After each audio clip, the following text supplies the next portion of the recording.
As árvores são elementos importantes para a manutenção da qualidade de vida nas cidades. Elas são verdadeiros filtros ambientais. Ajudam a reduzir a poluição do ar, amenizam o calor, a insolação, a velocidade dos ventos e ruídos. Mas antes de sair plantando árvores pela cidade, fique atento às orientações da Secretaria Municipal de Meio Ambiente e Urbanismo.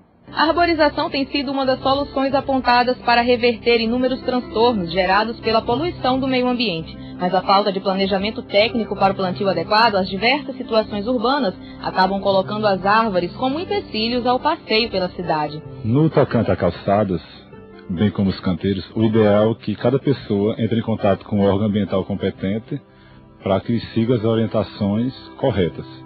No caso de calçada, segundo a Lei Municipal do Código de Obras, determina que só pode ser plantada em calçadas a partir de 2,5 de largura, onde deve ser preservado o espaço de 1,20 para que permita o trânsito das pessoas.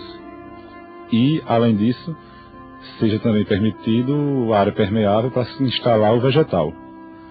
Esse vegetal deve ser compatível com seus elementos de seu entorno, como, por exemplo, altura de poste, de fiação elétrica, tubulações subterrâneas, distanciamento de imóvel, distanciamento de placas, entre os elementos, para que, quando essa árvore se desenvolva, ela não entre em conflito com esses elementos e traga alguns transtornos, que será obrigatório depois a realização de podas indesejáveis, que vai trazer malefícios tanto para a árvore como para as pessoas.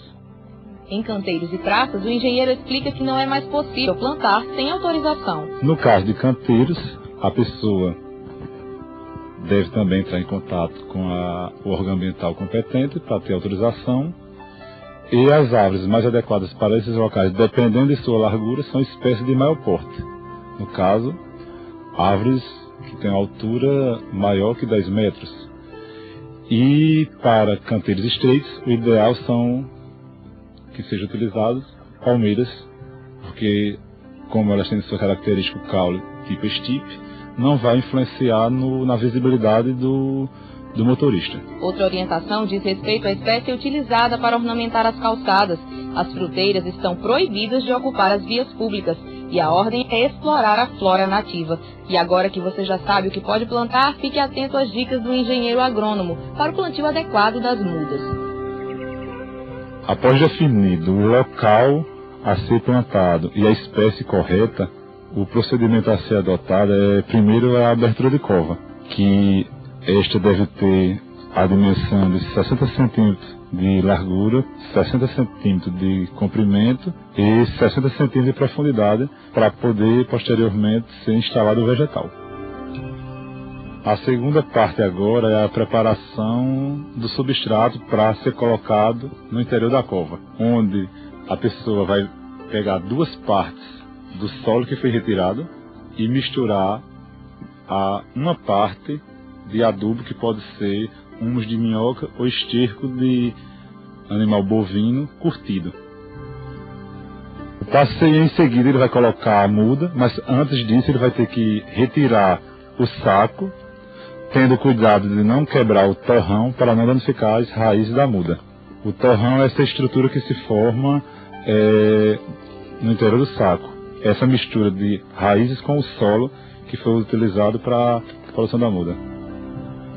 A próxima fase é o plantio, onde a muda deverá ser colocada no centro da cova e o restante do material deve ser colocado na sua lateral para preencher a cova.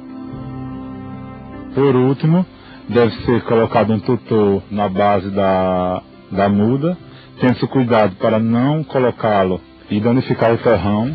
Esse tutor servirá de orientação para o crescimento da planta.